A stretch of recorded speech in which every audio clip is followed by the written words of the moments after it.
check it.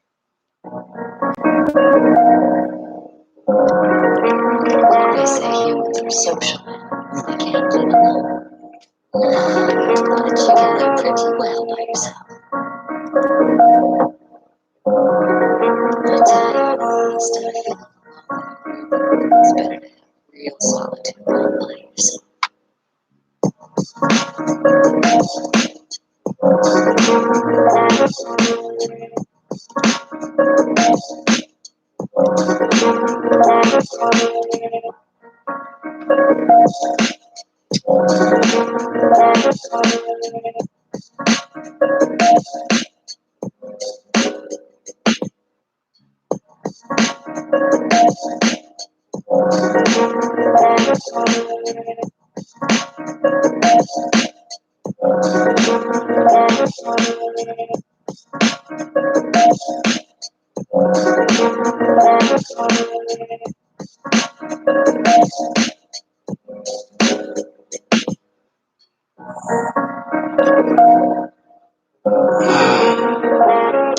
What's up? This is another Q&A session with Bro.Diallo. I know it's been a long time, and I apologize. I'll try to get them more frequently. I'll try to have them a little more often. The summertime is kind of difficult for me because I travel, and more than normal. So, but I definitely will, make a commitment to get at least a couple of months.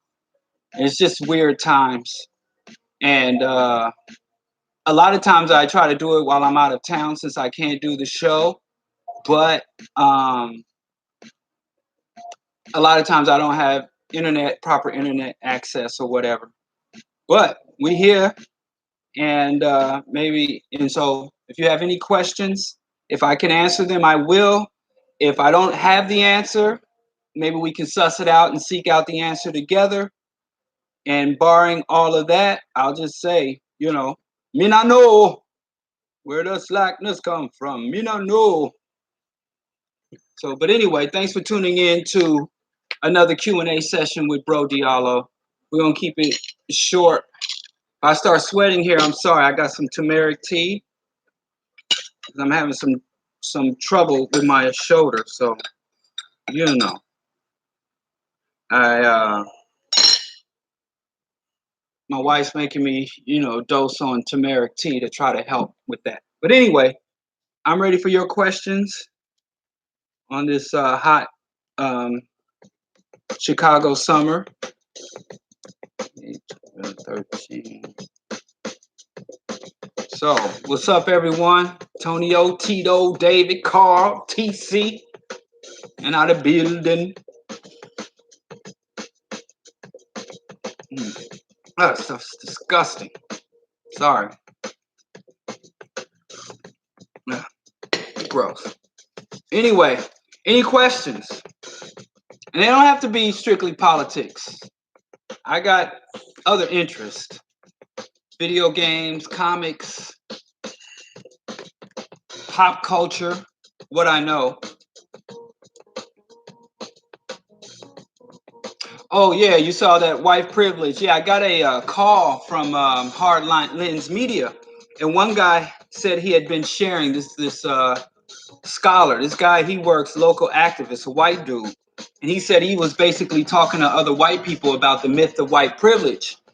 And they couldn't really understand when he said that white privilege was a myth. They was essentially saying that white people didn't have any type of special advantages in the city. They were just, I guess, better equipped to succeed in this meritocracy. So he wanted me to come out and explain to them, while even though white privilege is a myth, that doesn't mean they don't have certain set-asides and things of that nature. So yeah, it was good, for white folks to talk to white folks about their pathology.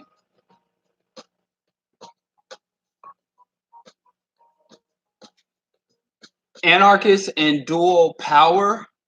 I'm not sure. I'm not really familiar with the dual power model of revolution that anarchists talk about. Are they talking about dual power with amongst the people, or dual power, are you referring to the institutions of power that the anarchists fight against? I'm not really familiar with that, David. Okay. Zahir asks, should cooperatives be considered a requirement for revolutionary movements? Yeah, I think cooperatives should be a requirement of evolutionary movement. Let me just turn this music off. It kind of distracts me. Here's the thing about cooperatives. People act as though cooperatives are this new, unusual, or revolutionary thing. But essentially, all businesses are cooperatives. If you go to Amazon, if you go to Disney, if you go to Apple Inc., which is the biggest, most highly valued corporation in the history of existence, valued at over $1 trillion, they're all cooperative.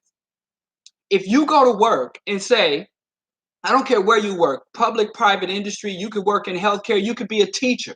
And you walk into that job with capitalist values and say, I'm going to outperform all my coworkers. I'm going to hoard all the information. I'm going to get all the assets to myself. And I'm going to try to make sure that within my limited scope of this corporation, I'm going to do the best and outperform everybody.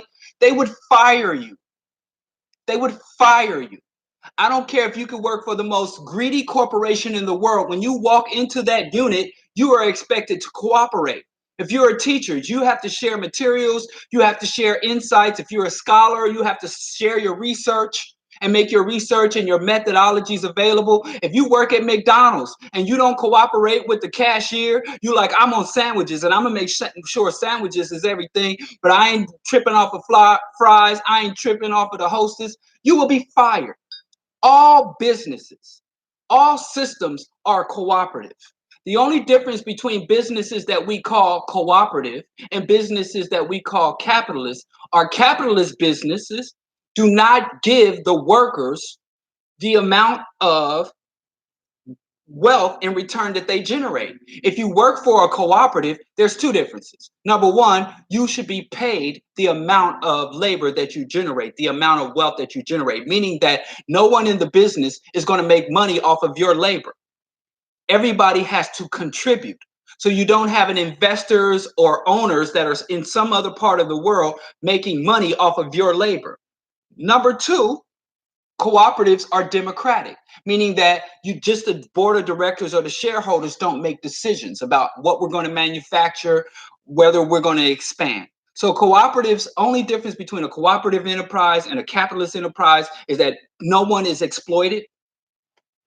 Exploitation of workers is outlawed, and the wealth that or the profits generated by the cooperative are equitably or justly distributed as opposed to concentrated.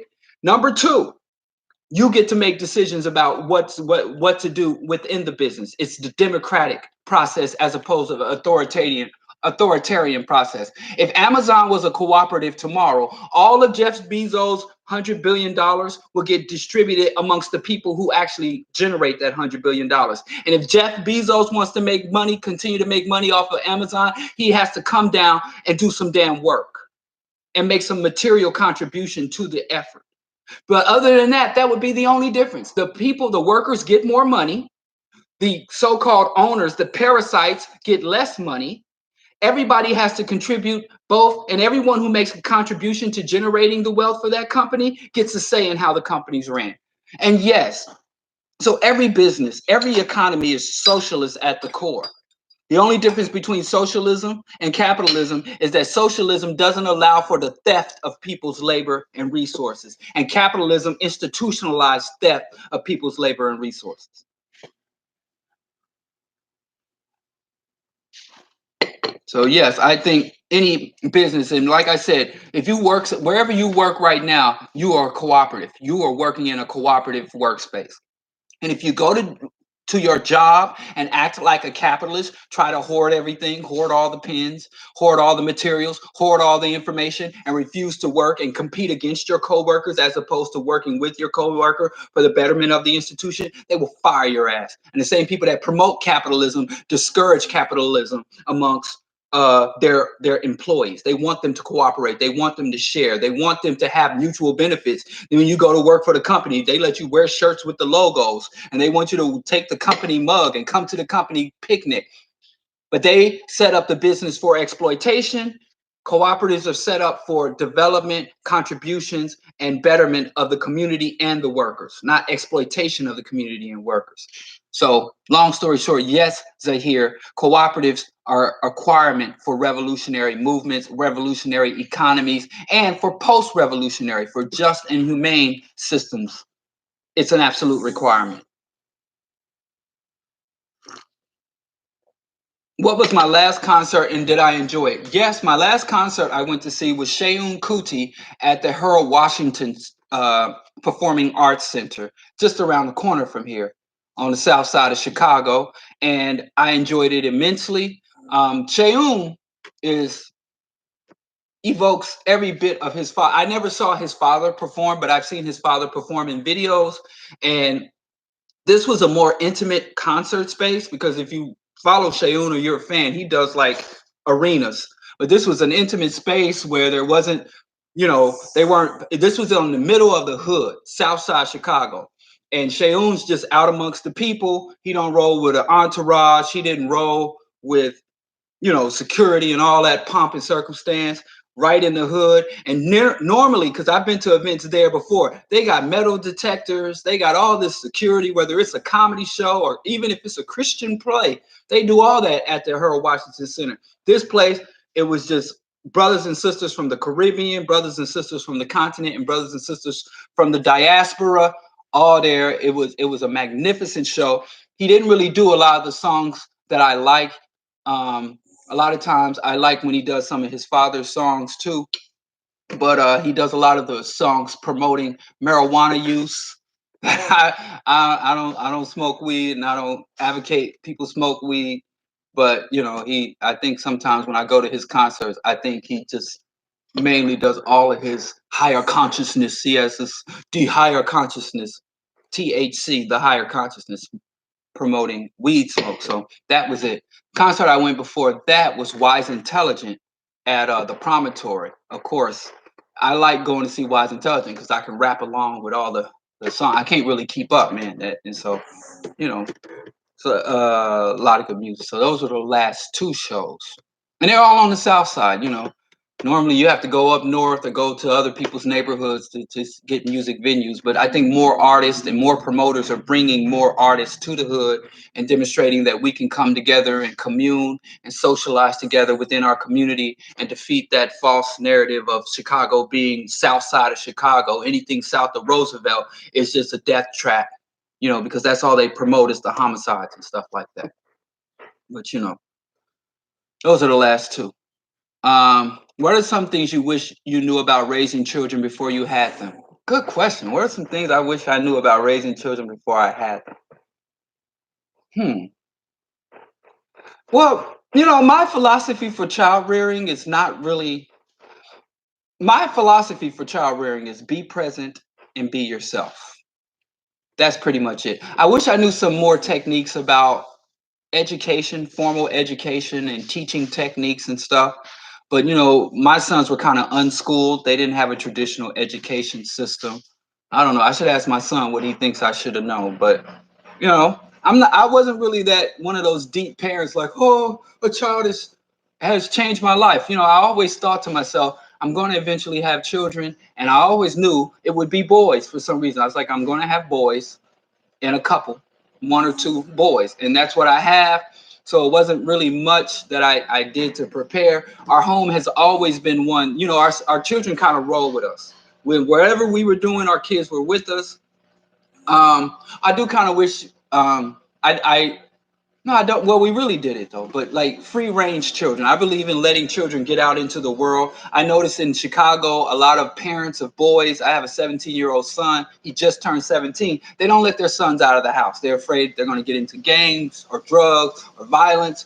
And, I see these white kids marching around the world with their little arrogant selves and like they own the world while black kids are huddled up and protected. So I was always very, very motivated to tell my son, hey, go out and explore the world. He just came back from France a little while ago doing some film projects. He went away to camps and stuff. So, I don't know. Y'all have to ask him. I wouldn't change. It's really nothing I wish I knew in terms of child rearing, because I didn't really make that much of an effort for it. I just was living my life and they came along. You know, kids are like little people, you know. So if we were out vending, they came vending. If we went out to music, they come with us. So, you know, they were just kind of accompanying. They asked me something. I was always honest with them.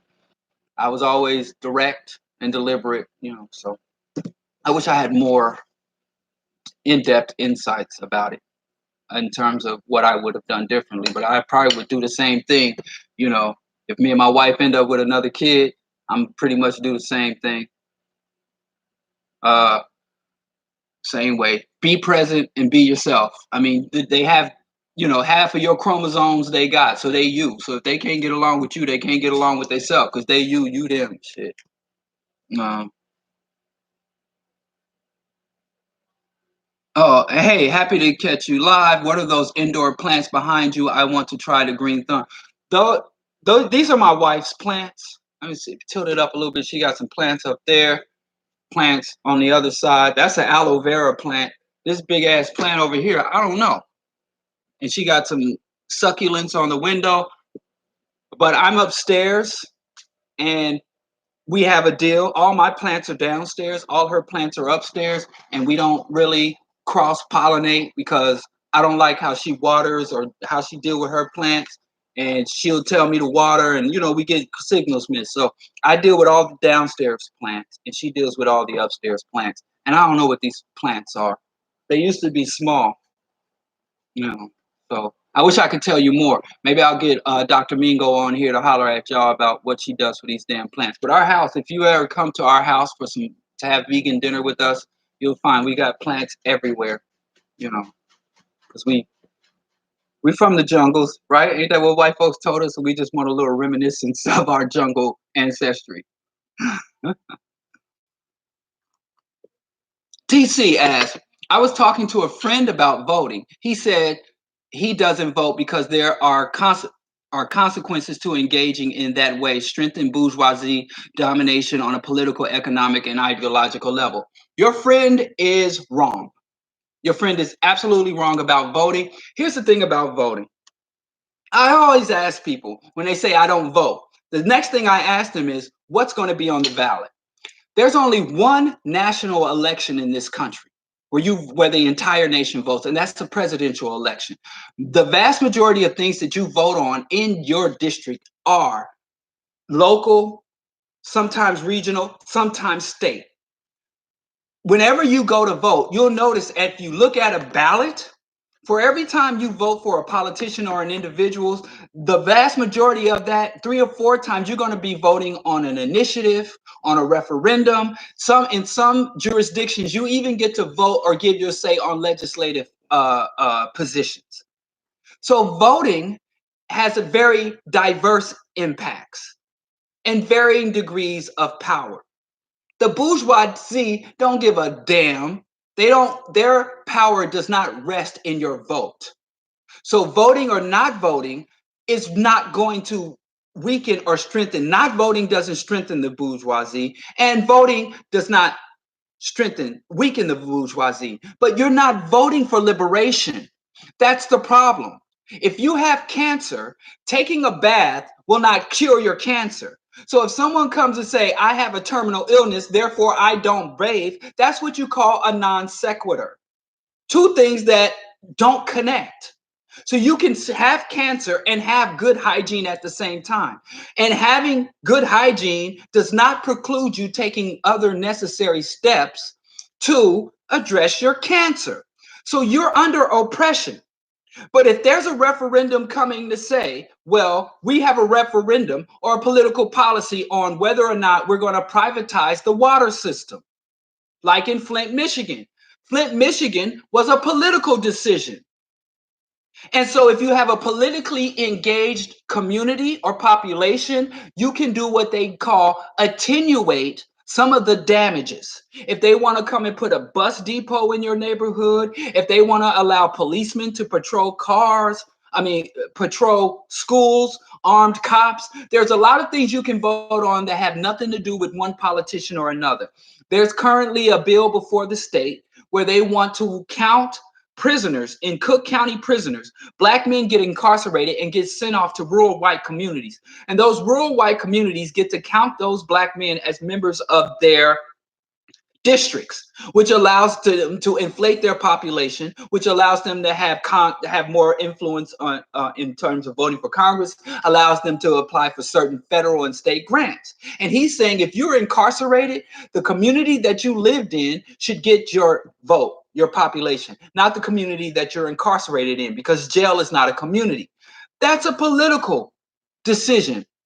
That's politics. Now, will allowing that to change liberate black people? No. Will it provide some relief and some level of empowerment and extra mobility for black people? Yes. So black people need to stop to think of voting as liberation or something that's going to free us. And all those eyes on the prize Negro documentaries, oh, we're going to vote. We don't vote for liberation. We vote for policies. Get your emotions. So tell your friend to get politically engaged, and for black people to tell you don't engage in your local politics is as stupid as black people saying I'm not going to engage in my local economy. Will those things liberate us? No. But do we have to eat, breathe, sleep, and dress ourselves between now and liberation? Yes. So voting for specific policies to provide your community or yourself with certain advantages. Even if they say, well, we're going to vote and whether or not we're going to have more stronger regulations on broiler chicken plants. I'm pro animal rights, so I'm going to go vote for that shit. Is that going to liberate me? No. Is that going to liberate the chickens? No. But when I have an opportunity to have some say on that scale, it doesn't diminish. And guess what? I've voted in every Cook County election for like the last 8 years, and it hasn't stopped me from doing anything revolutionary. At most, it takes 14 to 15 minutes to vote because in my voting district, in my hood, nobody fucking votes. And in this last election, they had 20 people running for mayor. If we could get a quorum, if we could get a solid voting block, we could have took over the local South Side politics. So yeah, engage in local politics, and don't tell me that if you ain't got the stamina, the intellect, and the discipline to engage in low-level electoral and low-level district politics, but you ready for world politics and world revolution, you're full of shit. So even local politics is a good training ground. When I was working with the National Black United Front in Kansas City, Missouri, we had people on the school board, we had people on the city council, we had people embedded in all areas of the government. And whatever all politics in America it's all about the accumulation and distribution of resources. That's all it is. And if you don't, and so if you've ever run a business, you know you need city license, state license, inspection, renewal. You need all this shit. So all these people that talk about economic liberation or economic empowerment and they shun local politics, you got to deal with your local city council member, whatever district you in. Business is politics. And that's why so many businesses make political contributions. So yeah, it makes sense for black people to engage. I'm not sure why I have to still say this. We need to get more mature about our comprehension and how we engage politics. It ain't nothing emotional. And I don't vote for freedom. I organize on the grassroots for freedom, but I'll vote for some relief to come to my people. I'll go vote for Meals on Wheels for the elderly, or I'll go vote in favor of reduced lead levels or more aggressive regulations of the power plants. You know, when I was in Kansas City, I voted against legalized gambling, but was that for freedom? No, that was just to, protect some other interests that I had. But if you so goddamn black, and if you are not right at that moment, the time when you stop voting is when you were engaged in armed insurrection. Now, if you engaged in armed guerrilla insurrection, then forget about voting. But everything leading up to guerrilla insurrection, you better do it. And study Fidel Castro, study Mao Zedong, study Kwame Nkrumah, study Sheikh Anta Diop. They all engaged. V.I. Lenin, study Lenin and Trotsky. Even in the Russian Bolshevik Revolution, they were political parties under the Tsar. And what made a lot of these great revolutionary individuals and revolutionary organizations so effective is that before they even revolution came, they were already navigating and understanding and dissecting and manipulating and engaging the standing political system. And that's how they are able to see before other people, oh, there's a change, there's an opportunity here to open this shit up or shut this shit down. Either way. But like I said, if you ain't willing to do kitty politics in your community, then you ain't ready for global politics of revolution anyway. So tell your friend to go get his goddamn voter registration, to go, and you can even vote green. Hell, most ballots in that have, you got write-in candidates. Run your own damn candidate. I mean, quit being so emotional about this shit. You know, oh, if I can't vote for freedom, I ain't voting. That's like saying I have cancer, so I won't take care of my hygiene. One does not negate the other. You can do both. You should do both.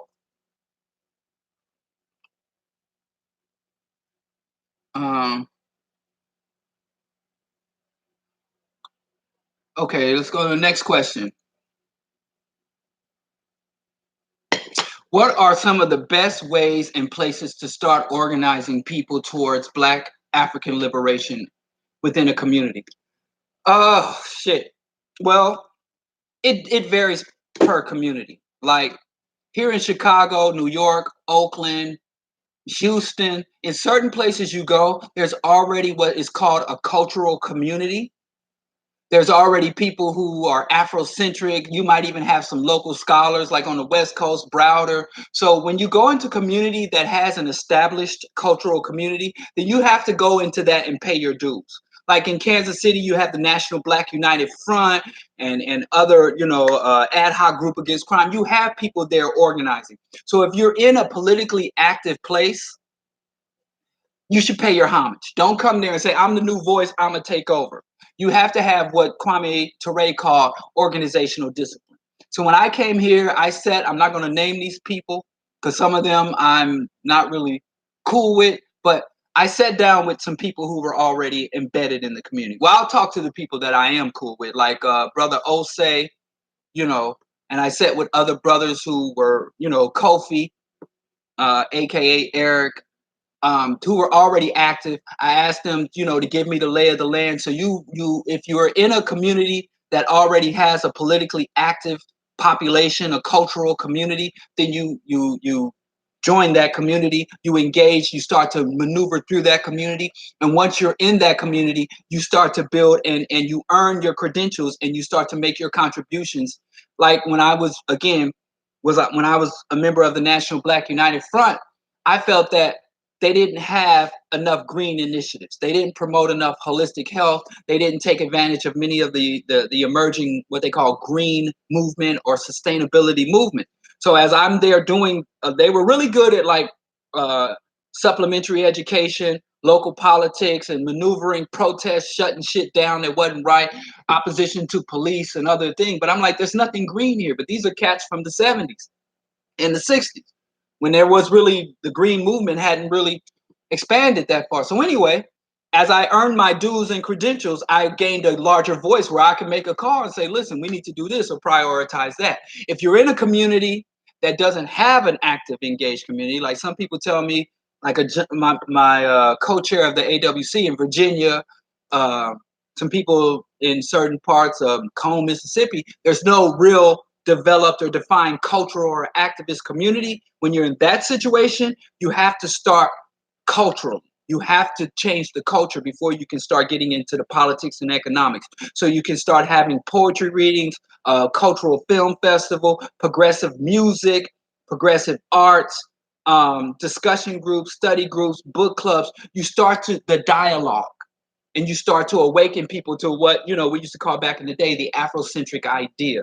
So really, you become more of an event planner. A good book for that is The Art of Leadership by Oba Tashaka, volume 1 and 2, where he talks about the values of bringing people together socially. Before you can organize people politically, you have to have them being comfortable together socially.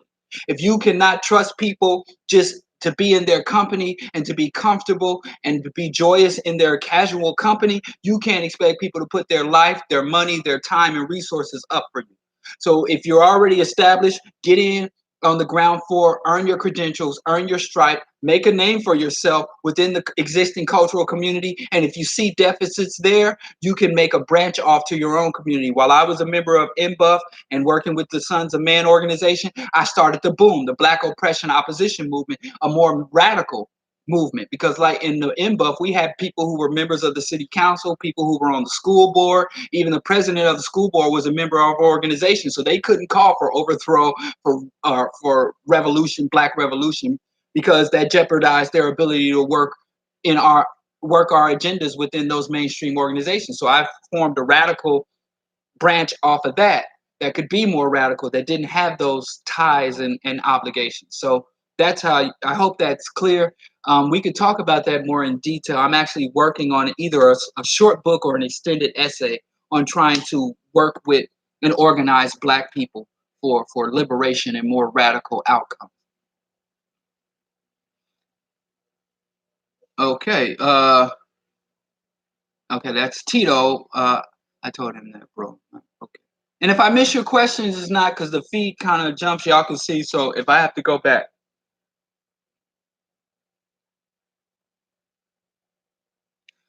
What are your thoughts on indigenous people like the Inuit, and they are allowed to kill endangered animals like whales? Well, to be honest with you, I don't really support that whole. This is a kind of a sensitive topic because it's fucked up to tell the Inuit people they can't continue to hunt whales after Japanese and American and Scandinavian whaling corporations using high-tech sonar and fucking satellite positioning and radar and fucking explosives to massacre the whale population. And you have these Inuit people going out on little wooden boats to spear a whale. So I would not stand in opposition to the Inuit people living according to their traditional ways. I think it's better to focus on multinational corporations that are polluting, toxifying, acidifying, and mass killing. I would focus more on the Japanese whaling industry, not the Inuit hunting whaling tradition.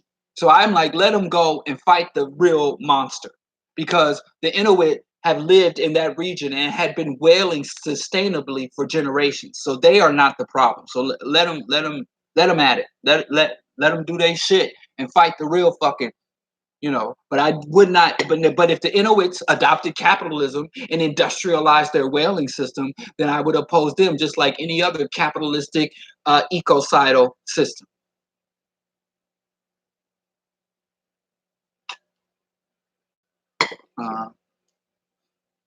Okay.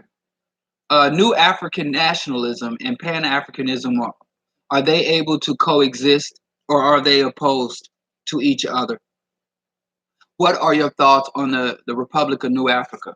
I think the Republic of New Africa is essentially defunct, and it was an unrealistic idea and a waste of time and resources. For you who don't know, the Republic of New Africa, if this is the one that you're referring to, wanted to section off in Louisiana, the southern, or what is called the Dixie states, to basically carve off a section of the United States to have that to be a Black governed region, which was really stupid. So you wanted to colonize colonizers. It wasn't a practical idea, but it was an idea that could really get people motivated and get people around an idea, but it was not practical, it was not realistic, and it wasn't effective. And it wasn't a just thing, because that's not the white man's land to give you. It would be more like Israel. The British government gave the Zionists Palestine. And so we'd be there, or what are we going to do with the Native Americans who live in that region? So, and nationalism, there's two types of nationalism. There is the ideological nationalism, and then there's the physical nationalism.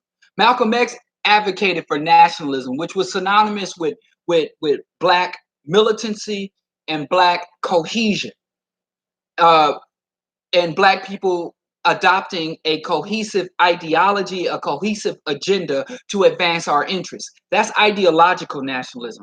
But then you have nationalism, like the motherfucking nationalism that's going on in West Africa, with the Biafra, the Tutsi and the Hutus, or the Luos and the Kikuyus in Kenya and Rwanda, those ethnic conflicts. Right now, you got South Africans. The people who are in South Africa, they're murdering and lynching Zimbabweans and other Africans from the region for coming into their country.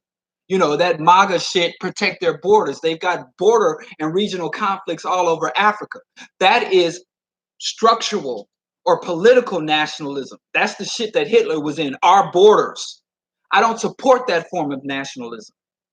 I support the ideological nationalism, but that's obsolete because we have Pan-Africanism now. And Pan-Africanism can't be, in fact, Pan-Africanism can't coexist with nationalism because Pan-African says we're going to dissolve the borders of Africa. There will be no more Nigeria, no more Liberia, no more Kenya. Hell, there ain't going to be no more Haiti and Jamaica, you know, in the ways they exist now, independent states.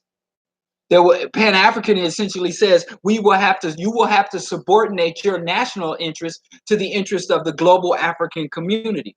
So ideological nationalism does have some overlaps with Pan-African ideology and the Pan-African agenda, but national or government nationalism or applied nationalism is toxic. It's some shit that we got from Europeans, and it's nothing that will sustain us. So, you know, those terms kind of evolve. So when Malcolm X says he's a black nationalist, but you got the ADOS, they claim to be nationalists, Malcolm X wouldn't break bread with them motherfuckers. So, and there's certain forms or manifestations of nationalism that overlap with Pan-Africanism, and I think we need to cultivate those bonds. And if nationalism is willing to evolve, what we need is Pan-Africanism, which is unification of us all, not us finding some little region. You know, I know Jamaican nationalist, or I'm a Haitian nationalist, or I'm a Nigerian nationalist. That shit's stupid, and it won't work for us. You know, leave that shit to the Europeans. That's their business, and that's their method. Am I still working on printing books? I talked with Marlena. She's a librarian or librarian specialist, and we were talking about the archival project. So yes, but it's kind of expanded. Basically, what we want to do, and I don't know if she said, are you still working on printing out of print in rare books? What we want to start to do, what we want to begin to do is, I don't know if y'all can hear the washing machine, but what we want to start to do is promote and aid the community to be archivists. Our conclusion is that every single Black household should be a repository of Black knowledge, and every Black person in the Black community should be an amateur archivist. And we need to start accumulating our artifacts, our knowledge, our journals, our texts, and preserving them and passing them down one generation to the next, because we don't have a Library of Congress. And even with the Library of Congress, when they take Black artifacts, they deem and tell us what's valued and what isn't. So it's kind of expanded on just making those books available, but making a cultural shift within how the Black community overall approaches our information, our inherited and our ancestral knowledge. But yes, I would like to start printing the rare books and stuff, but you know, we can't outpace our resources. We can only work as far and as expeditiously as our resources and our level of support will allow us. Okay. What is a good approach to raising consciousness amongst those in prison? I'd have to tell you to ask someone in prison. I have worked with people. You know, one thing that I did when I was working with brothers on Rikers Island, the number one thing brothers in jail and sisters in jail want is the acknowledgement of their humanity. I worked in a prison in Rikers Island for 3 years in the infirmary, and it's very dehumanizing. So before you can teach an inmate anything, if you kind of look at them as a project, like, oh, there's this particular population, first thing you got to do is like really be sensitive to and fully acknowledge their humanity. and let them know that this is a sincere value. This because when you get locked up, they got Mothers Against Drunk Driving, all these evangelical Christian associations. They got Alcoholics Anonymous, Narcotics Anonymous, Catholic charities. If in jail, they would have all of these people coming to help the prisoners and to save them, save their souls, reintegration, get them their GEDs, but nobody really engaged them in a partnership. So acknowledge their humanity and make them a partner in that development. Don't just, oh, we're going to teach you, we're going to give you something. You're in jail, so obviously you don't have the capacity. You know, some of the most brilliant people we know are in jail or have been to jail. So acknowledge their humanity and make them a partner in the consciousness raising. And brothers in jail can help the community raise our consciousness and teach us shit. So make it a partnership, not you giving them shit or you unloading shit on them. You're giving them resources, but they still have resources they could offer the community as well. That's what I would recommend.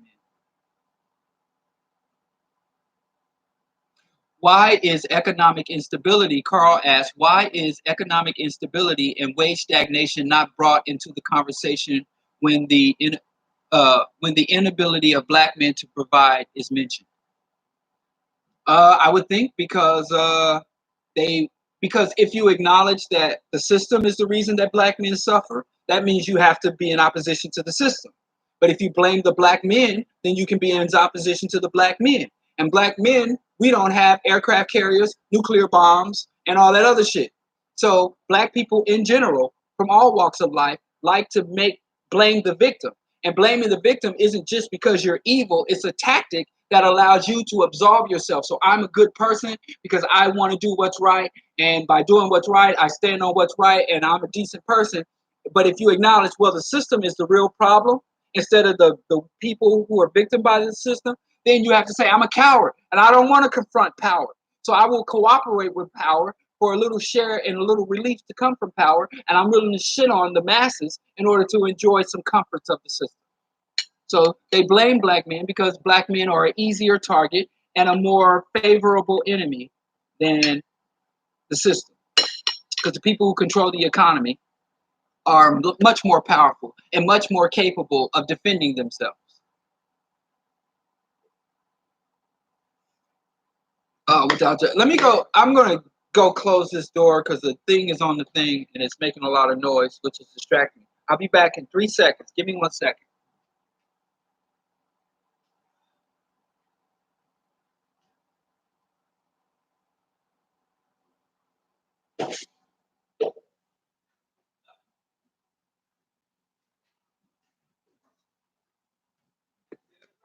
No, I was just closing the door on the laundry area because the spin cycle was loud.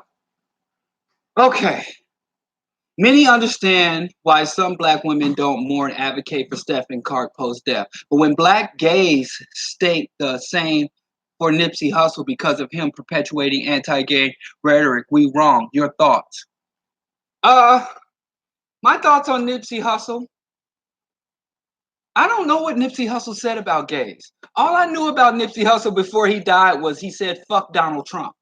That's all I knew. That's when I first fuck Donald Trump. I didn't think the song was good. I love the message of the song, but it seemed to suck.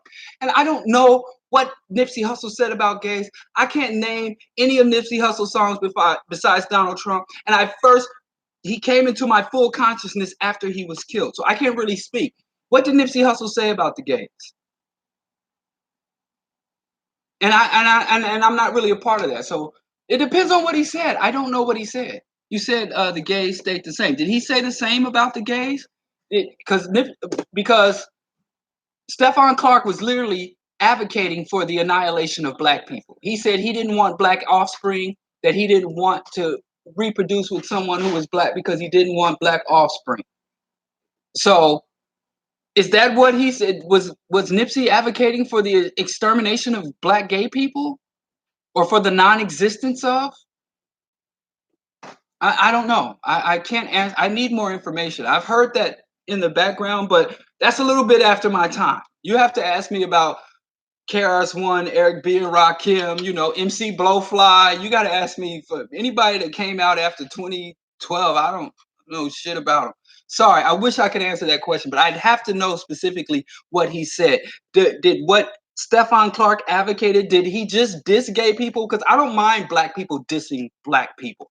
Sometimes people are like, oh, I can't stand niggas, or black folks get on my nerve. But Stefan Clark didn't just make statements. Stefan Clark specifically rejected black women, specifically sought out a non-black woman.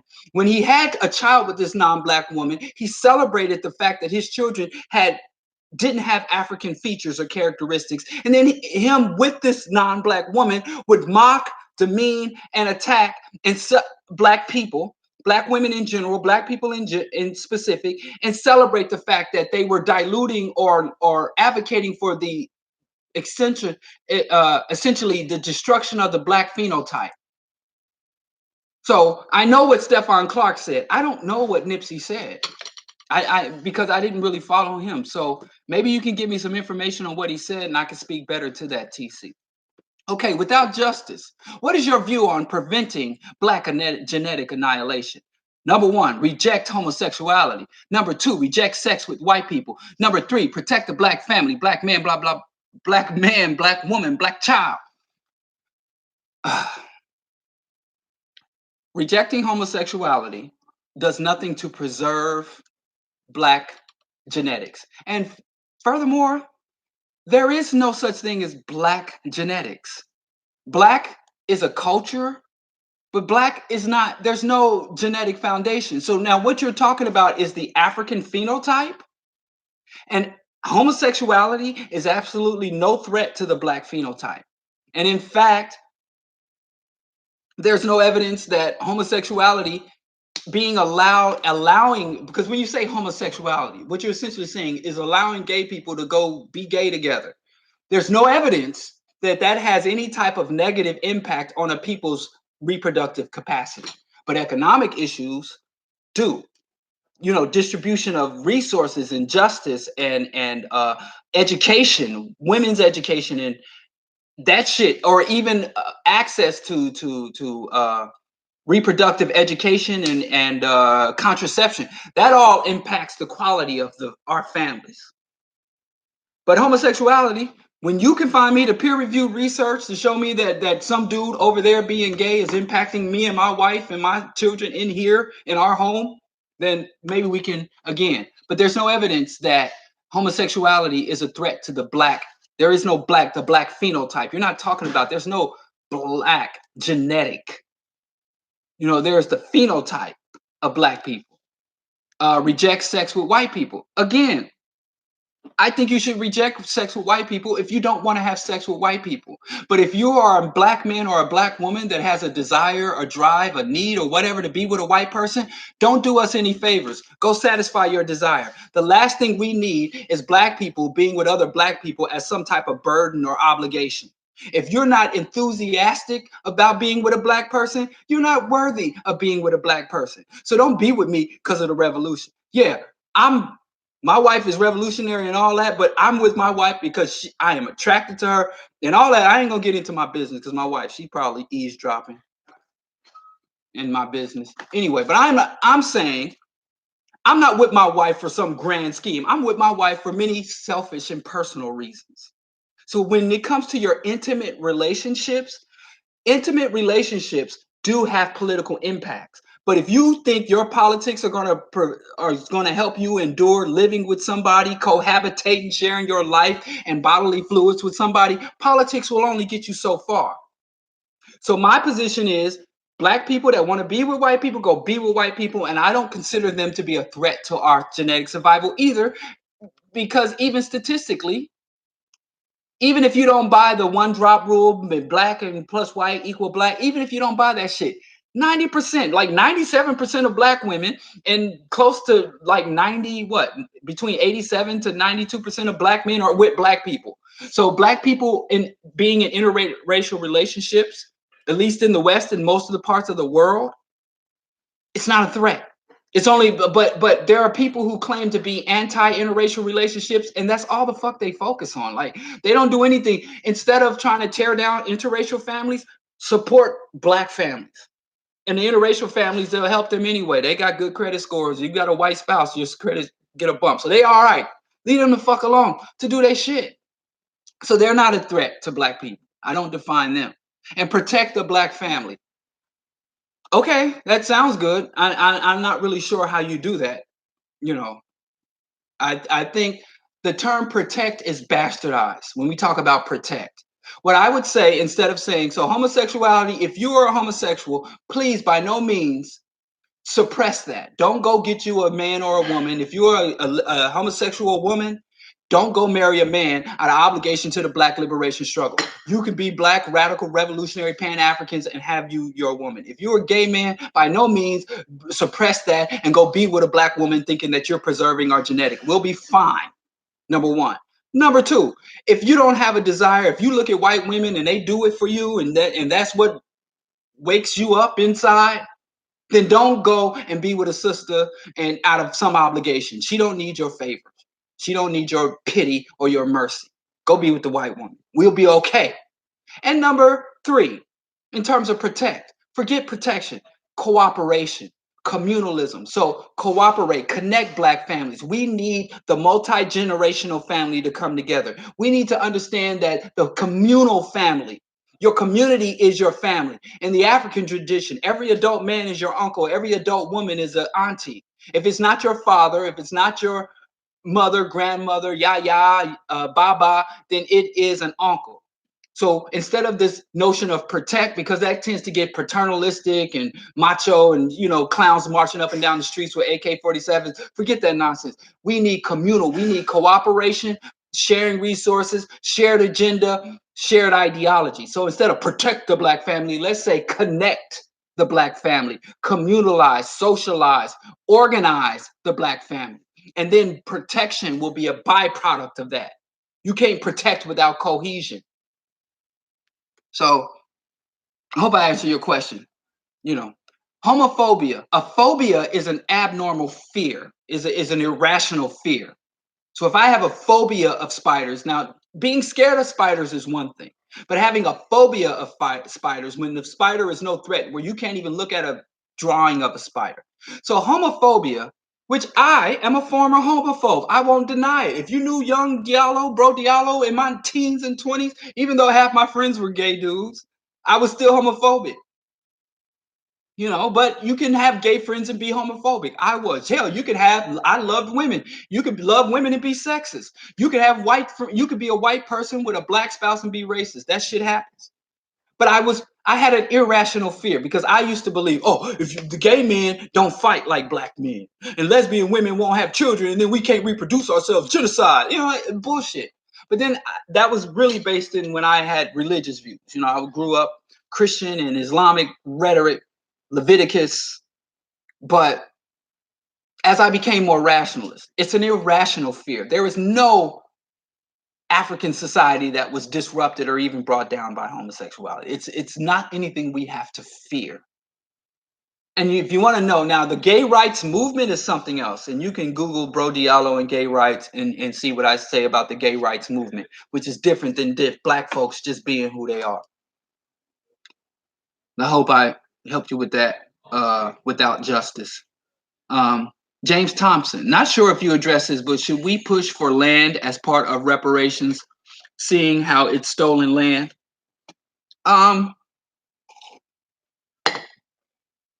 If you look at the reparations by definitions means restoring people to the state that they were in before the crime was committed. So reparations means that we would have to be restored to what state we were in before we were put into chattel slavery. So before chattel slavery, we did not have land in America. We had land in Africa. That land was not private property. That land was held in communal. So if you use funds or resources granted to black people to further embed us in the capitalist system, you have not given us reparations. Also, the systems, institutions, and practices that caused or committed the atrocity can no longer be in effect. So everybody talks about how the Jews got reparations. Did the Jews get reparations by being further integrated into The Nazi system? So no, to me, reparations would not appear to black people getting scholarships in white schools, getting a shit ton of fiat currency, and getting us some land in the South to farm. To me, that's not reparations. It would be justice, maybe, but it's not reparations. We wouldn't be made whole.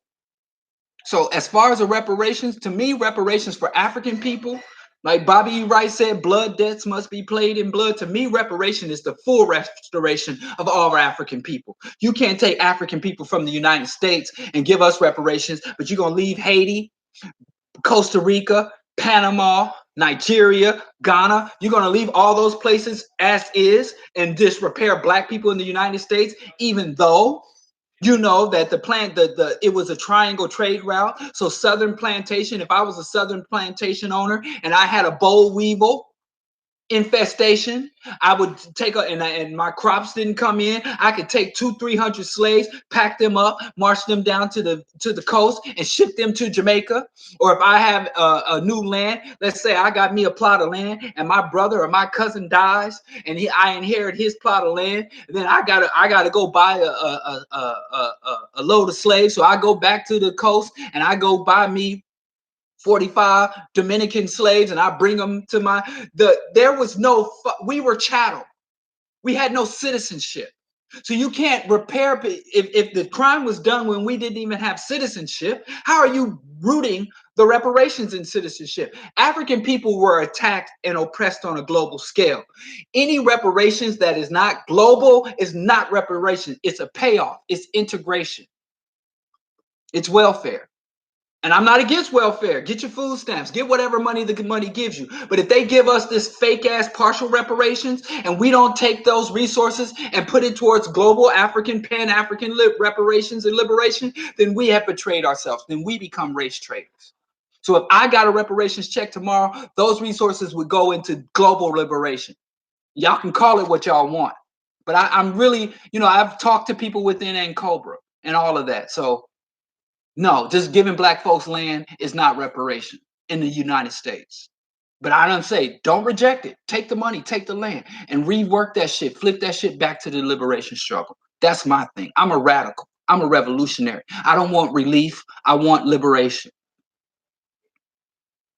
Do you believe, Chris Young asked, do I believe sellout black people can be reformed? Absolutely, sellout black people can be reformed. Just like conscious black people can sell out. So yes, you have people that cultivate and develop into revolutionaries, and you have revolutionaries that sell out, punk out, and trip out and sell us out. I mean, Malcolm X, read the autobiography. Look at Malcolm X, George Jackson, read Assata Shakur. She was an airhead. Read or you could Mama Akua. You could reach out to Mama Akua, Fred Hampton's widow. Talk to her. She said she'll tell you. I was just out here doing my little thing, not my head in the clouds. And I started to learn and unset it with Fred, and we started to build together. So yes, people who are not engaged in the struggle, even people who are hostile to the struggle. W.E.B. Du Bois was a sellout. But I think W.E.B. Du Bois, I wouldn't say he redeemed himself, but he definitely awakened. So yes, sellout black people can be reformed and awakened and revolutionized, but the reverse is also true. Revolutionary people can and often do sell out. What's up, Ross Dawes? Let's see. All right, we're going to have to wrap up. Let's do one or two more questions. TC. Sorry, that was a false equivalence on my part. What he did was praise a group of black men appearing strong and young and for not appearing homosexual, violent, or abandoners. Well, shoot, maybe that's the kind of men he was attracted to, TC. Maybe Nipsey was attracted to. Like I said, I don't care. I don't know. If that's what he said, what's wrong with it? If he's like, oh, these dudes look manly, they don't look gay. Okay. But you know that those dudes could fully be gay. I've seen some gay dudes that don't look traditionally. It's nothing effeminate about them. And I know some, look at Prince. I know some effeminate dudes that, so if that's all he said, I mean, is that even homophobic? The way you stated it doesn't even sound homophobic. It's just him stating his preference. And we support preference. But I don't know what context. Again, that's still not information for me to really say anything intelligent about Nipsey Hussle homophobia. I don't know. I wouldn't call him homophobia because I haven't heard myself. Okay, Nicole Buckle. Why aren't people talking about the fact that any political promise, whether it be reparations or student loan forgiveness, would have to pass the Senate? I don't know. Maybe they don't understand the political process. They don't understand the threes here. And even if it passed the Senate, the Supreme Court could deem it unconstitutional, and then that would send it back, and then they'd have to override or even have a constitutional Congress or an amendment to the Constitution. So maybe they want just to win. So if it does pass, because there's been plenty of time, because the Senate historically has always been much more conservative than the Congress. So if you can get something passed, and the Congress is more democratic. If I was over America, I would eliminate the Senate altogether. It's the most non-constitutional, and it's totally unnecessary. It's like the House of Lords and the House of Commons. You don't need the Senate. But maybe they just understand, even if you get a win in the Senate, it's a level of legitimacy that you can build on, and you can start to build more political momentum and pressure to get it past the Senate. But the Senate is always more conservative and behind the Congress. The Congress tends to be more liberal and, dare I say, progressive than the Senate. So maybe they're just being strategic, because if I could get something past Congress, that will give me momentum to pressure senators. Okay, where are we? Other people having side conversations. Congress controls the purse string, right? Dinner? Okay, I gotta go to dinner, y'all. But you know I ain't gonna leave y'all without playing some outro music. I appreciate y'all. Sorry about the Nipsey Hussle thing. If you can holler at me at Diallo Kenyatta across social media and give me some actual quotes or a link where I can find what he actually said, I could talk about it. I've heard people talk about his homophobia, but I couldn't tell you about it. I wish I could have answered that.